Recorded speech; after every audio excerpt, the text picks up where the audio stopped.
Thank you for tuning in to VNA News. You're watching the Daily Bulletin. Coming up next, we have your top stories. Cambodia Senate President Samdech Sechum visits Vietnam. Vietnam and Russia discuss ways to strengthen economic ties.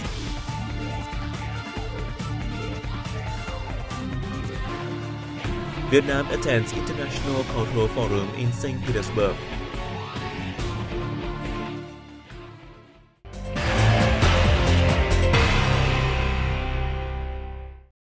Party General Secretary Nguyễn Phú Trọng hosted a reception in Hanoi on December 16th for President of the Cambodia Senate Samdech Sechum. The party leader stressed that Vietnam always places importance on strengthening and developing the traditional friendship and fruitful cooperation with Cambodia in the interest of the two countries' people. He spoke highly of the outcomes of the earlier talks between Senate President Sechum and National Assembly Chairman Nguyễn Sinh Hùng and requested the two legislatures to continue intensifying cooperation, sharing experience and information, and closely coordinate at international forums. In turn, President Sechum said Cambodia will try its best to join hands with Vietnam to preserve and develop the bilateral relationship to a new level. He also affirmed that the Cambodian Senate will continue accelerating the implementation of agreements, deals, and joint statements signed between the two countries during visits of their senior party and state leaders. Later on the same day, State President Trương Tấn Sang hosted a reception for President of the Cambodian Senate Samdech Sechum. President Sang said the Senate President's visit will contribute to the enhancement of the traditional friendship and comprehensive cooperation between Vietnam and Cambodia. The state leader proposed Cambodia continue creating favorable conditions for overseas Vietnamese in the country to stabilize their lives. He also expressed his belief that the cooperation between the National Assembly of Vietnam and the Cambodian Senate would be more effective. President Sechum informed his host about the outcomes of the earlier talks with National Assembly Chairman Nguyễn Sinh Hùng, stressing that the two legislatures agreed to continue bolstering cooperation in the interests of the Cambodian and Vietnamese people. He added that Cambodia is making greater efforts to bring two-way trade to $5 billion in the coming time. Also on December 16th, Prime Minister Nguyễn Tấn Dũng had a meeting with President of the Cambodia Senate Samdech Sechum. Prime Minister Dũng affirmed that Vietnam has consistently attached importance to and spared no efforts together with Cambodia to develop the bilateral relationship in a more practical and effective manner. In that spirit, the government leader suggested the two sides strengthen cooperation in all spheres, especially in economic affairs, trade, investment and tourism.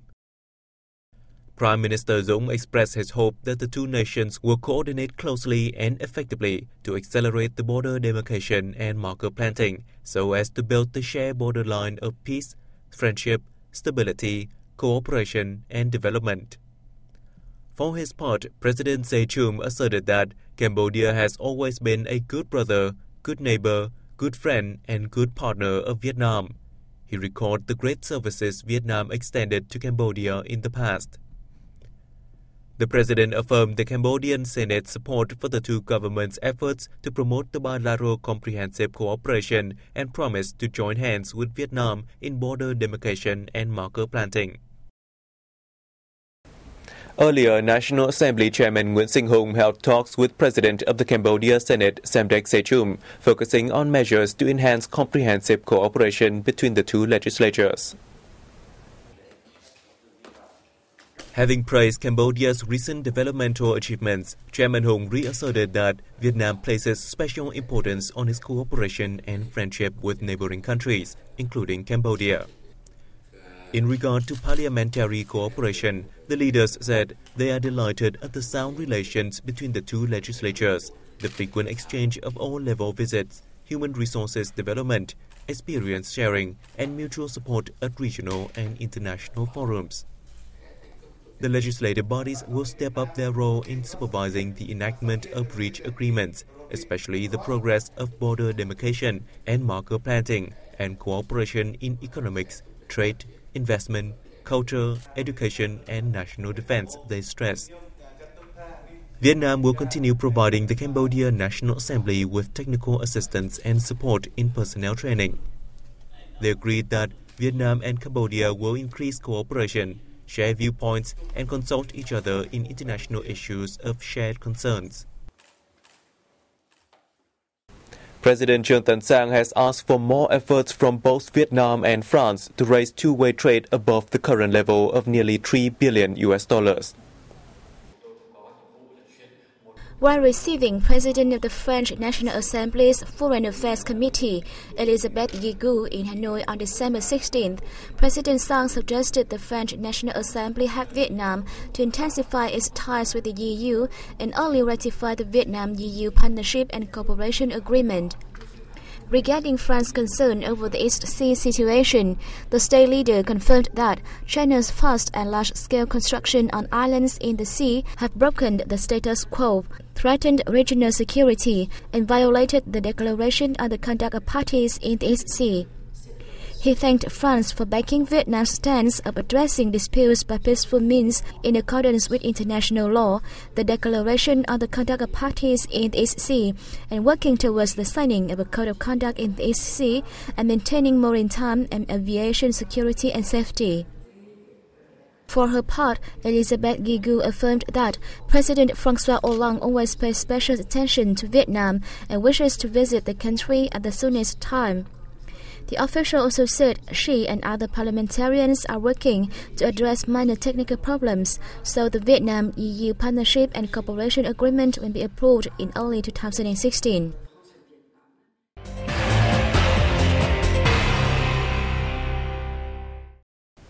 Vietnamese Deputy Prime Minister Hoàng Trung Hải and Russian First Deputy Prime Minister Igor Shuvalov discussed ways to further promote economic and trade links between the two countries during their talks in Hanoi on December 16th. Hai and Shuvalov, co-chairman of the Vietnam-Russia Intergovernmental Committee for Economic, Commercial and Scientific Technological Cooperation, reviewed the implementation of the committee's 17th meeting minute in Vladivostok in September last year.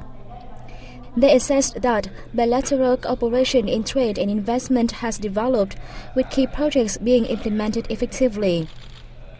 The two sides stressed the need to accelerate the ratification of the newly signed free trade agreement between Vietnam and the Euro-Asia Economic Union, aiming to step up economic and trade links between Vietnam and the Union's members in general and Russia in particular.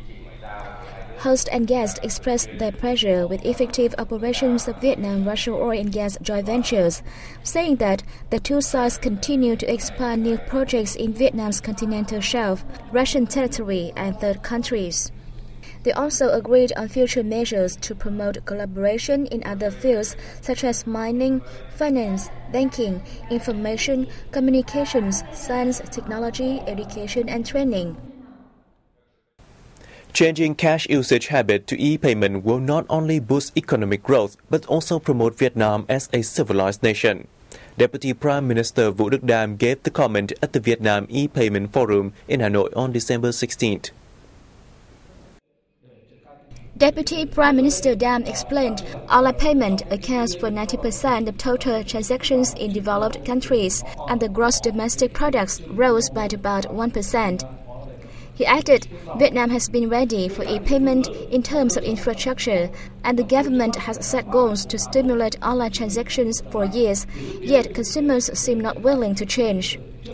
The Deputy Prime Minister urged for greater coordination between relevant bodies to reduce cash payments alongside the design of incentives to encourage online transactions among local consumers. According to the Vietnam Bank Card Association, 90% of the revenue from card payments was collected from ATM transactions, in which money withdrawal made up 85%, while money transfer only contributed 14%. The Vietnam-China International Trade Fair 2015 opened in Mong Cái City, northeastern Quảng Ninh Province on December 16th with the participation of over 300 Chinese businesses. On display at 470 pavilions are competitive products from Vietnam and China, including agroforestry and aquatic products, machines, equipment, electronics, handicrafts, and wooden furniture. A string of sidelines activities will include a street festival, a trade and tourism promotion workshop, and a singing program on the Border River. A number of memoranda of understanding and contracts are expected to be signed during the event. The fair offers a chance for both sides businesses to promote trade and tourism activities, seek investment opportunities, and introduce unique tourism products. It promotes trade exchange through Móng Cái Border Gate Economic Zone and contributes to enhancing the friendship and neighborliness between Vietnam and China.